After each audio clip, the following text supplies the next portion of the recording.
অনেকদিন পর আবার ভিডিওতে আসলাম। মাঝখানে কিছু পুরনো ভিডিওগুলোই আপলোড করছিলাম। তার পিছনে কিছু কারণ আছে।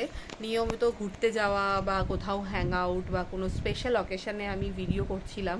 প্রচুর সাধারণ বউ বা ওয়ার্কিং ছেলে মেয়ে সবাই আজকাল ব্লগিং করছে, তো সেটা দেখে ইন্সপায়ার্ড হয়েছিলাম। তো আমি তো জব করি, তোমরা জানোই, তো তার সাথে সাথে ওটাও করছিলাম। কিন্তু কিছু কিছু লোক আছে, সেটা নিজেদের লোক বলো, অফিসের কালিগ বলো, এটাকে অন্য চোখে দেখতো। অনেকেই কমেন্ট করছে, অফিসের 2-3 জন লোকের কমেন্ট কমেন্ট ঠিক নয়, মানে ওখানে গিয়ে ভিডিওতে গিয়ে কমেন্ট করে না।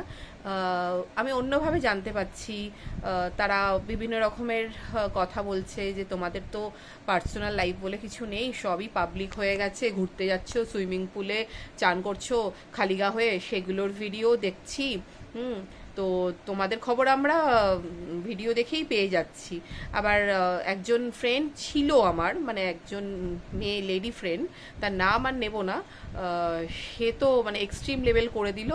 সে অফিসিয়াল ক্ষেত্রে প্রমোশন থেকে শুরু করে অনেক কিছুতে আমার হেল্প নিল, কিভাবে করতে হবে, মেল করা বা কাকে ফলো আপ করা করে, সব কিছু যখন হেল্প নিয়ে লাস্টে আদৌ সত্যি সত্যি ওর কোনো প্রমোশন হয়েছে কি না হয়েছে আমি জানি না অফিসে, কিন্তু যখন জানা গেল যে হয়েছে, কিন্তু সত্যি মিথ্যে কিনা আমি জানি না, তারপরে ও আর কন্ট্যাক্ট করলো না, কন্ট্যাক্ট করা ভুলে গেল। তো আমি যখন এপ্রিল মে মাসে সিমলা মানালি থেকে ঘুরে আসলাম, ব্লগ দিলাম, তো আমি ওকে বললাম, কি রে, আমার ইউটিউব চ্যানেলটা তুই একটু সাবস্ক্রাইব করে দিস, আমার তো অত সাবস্ক্রাইবার নেই বা ফলোয়ার নেই।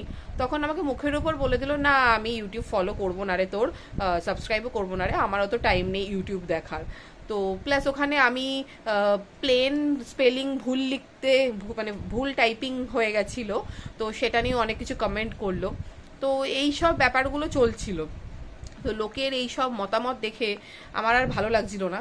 কারণ অনেকেরই, মানে যারা নিয়মিত ব্লগ করে তাদের ব্লগ দেখে দেখি যে অনেকেই ভুলভাল কমেন্ট করে, তাতে কান দিও না, মন দিও না, যায় আসে না। কিন্তু আমি তো ওরকম ওরকম মানে নিয়মিত ব্লগার নই, বা একটু মান সম্মান আছে, ইগো আছে। তো তারপর থেকে ব্লগ করা বন্ধ করে দিয়েছিলাম, কোনো ভিডিও কিচ্ছু করিনি। মানে এখন পুজো চলে এসছে, আমি এই পুজোর দ্বিতীয়া, তো এখন পুজো চলে এসছে, পুজো দ্বিতীয় দিন আমি এই ভিডিওটা করছি। এর আগে 2-3 মাস কোনো ভিডিও করিনি, অনেক ইভেন্ট হয়েছে, অনেক কিছু হয়েছে, অনেক পুজো শপিং করেছি, কিন্তু ভিডিও দিতে পারিনি, কারণ ভালো লাগতো না। এই লোকের এইসব কমেন্ট শুনে একদম ডিমোটিভেট হয়ে গেছিলাম, ভালো লাগলো না। তো আবার মনে হলো যে না, আবার করি।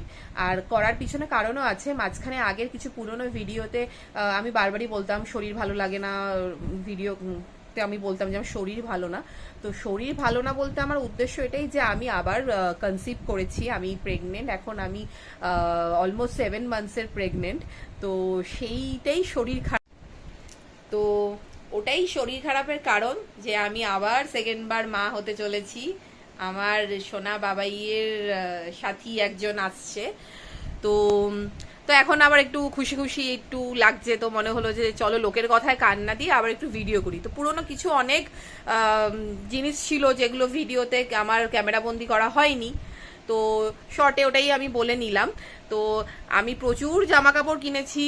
জানি কোথাও সেরকম হয়তো ঠাকুর দেখতে বেরাবো না, কারণ আমরা প্রতি বছর হোল নাইট, মানে আগের বছর তো মহালয়া থেকে ঠাকুর দেখেছিলাম, কিন্তু মানে এবার তো সেটা পসিবল নয় আমার পক্ষে ভিড়ের মধ্যে ঠাকুর দেখা। তো ইভেন আমরা লাস্ট স্যাটারডে আমার হাজব্যান্ডের একটা বন্ধুদের সাথে চারানানে মিটিং হয়েছিল, মিট মানে আর কি গেট টুগেদার, রেস্টুরেন্টে খাওয়া দাওয়া, তো সেটারও ভিডিও করিনি। তো যাই হোক, যেটা করা হয়নি করা হয়নি। তো কিন্তু শপিং করা আমার থামেনি, আমার ভীষণ কেনার বাতি। তো প্রচুর জামা কাপড় কিনেছি। এই যে জামা কাপড় যেগুলো আগে দেখানো হয়নি, এই হচ্ছে আমার জামা কাপড়ের স্তূপ, আর এই হচ্ছে হাজবেন্ডের জামা কাপড়ের স্তূপ, আর এই হচ্ছে ছেলের জামা কাপড়ের স্তূপ। তো এগুলো আর আলাদা করে কিছু দেখাচ্ছি না, কি জামা কিরকম দেখতে, সে যখন পুজোয় ঠাকুর দেখতে বেরাবো তার ফটো দেবো বা ভিডিও দেবো, তার সাথে দেখে নিও। শুধু দেখাবো, আমার এবছর 3টেই শাড়ি হয়েছে, কুর্তি, ড্রেস, অনেক কিছুই হয়েছে। শাড়ি তো অত হয় না, কারণ শাড়ি জেনারেলি মানে পরি না, তাই ওই 10টা শাড়ি 10 দিনের জন্য বা 5টা শাড়ি 5 দিনের জন্য ওরকম হয় না। তো তো শাড়িটা মনে হলো একটু দেখাই, কারণ কিছু স্পেশাল শাড়ি আছে আমার কাছে, স্পেশাল মনে হলো, তাই মনে হলো এটা দেখাই। এইটা হচ্ছে খুবই স্পেশাল, কারণ এটা আমার হাজবেন্ড দিয়েছে।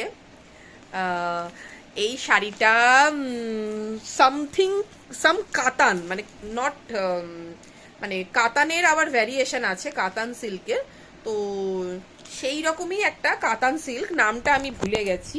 তো খুবই সুন্দর শাড়িটা, আমি ফেসবুকে একজনকে পরতে দেখেছিলাম, সেই ফটো দেখিয়ে আমি এটা ওখানে পেয়ে যাই, মানে অনেকটা সেম, মানে হালকা একটা পিঙ্ক, তার সাথে কন্ট্রাস্টে এই ডিপ পিঙ্কের উপর। তো এই একটা শাড়ি, কবে পরবো কি পরবো কিচ্ছু জানি না। এটা আরেকটা শাড়ি, এটা নর্মাল লিনেন শাড়ি, সফট, গরমে পরার জন্য খুবই ভালো। আর এটা আরেকটা শাড়ি, যেটা হচ্ছে স্বর্ণচূড়, স্বর্ণচূড় বা বালুচরি শাড়ি আমার ছিল না, তো এটা একটা বাকেট লিস্টে ছিল, তো সেটা নিলাম। আমার ব্ল্যাক ভীষণ ফেভারিট কালার, তো বাকি যে কালারগুলো দেখাচ্ছিল দোকানে ঠিক পছন্দ হয়নি, তো ব্ল্যাকের সাথে ভায়োলেটের কাজ। তো এই তিনটে শাড়ি আমার কাছে এবছর খুব স্পেশাল অন্যান্য জামার তুলনায়, কারণ 3 দিন 3টে শাড়ি পরে বেশ বউ বউ সাজবো সোনা গয়না পরে, তো সেই জন্য এটা আরো স্পেশাল। আর বর দিয়েছে তো স্পেশাল তো হবেই। বর শুধু শাড়ি দেয়নি, অনেক কুর্তিও দিয়েছে। এই যে কুর্তি ড্রেস আছে, এখন দেখাবো না, সাজবো তার সাথে সাথে ফটো দেখাবো আর দেবো। তো চলো আজকের মতো শুভ দ্বিতীয়া, টাটা, বাই বাই। পুজোয় দেখা হচ্ছে প্রতিদিন।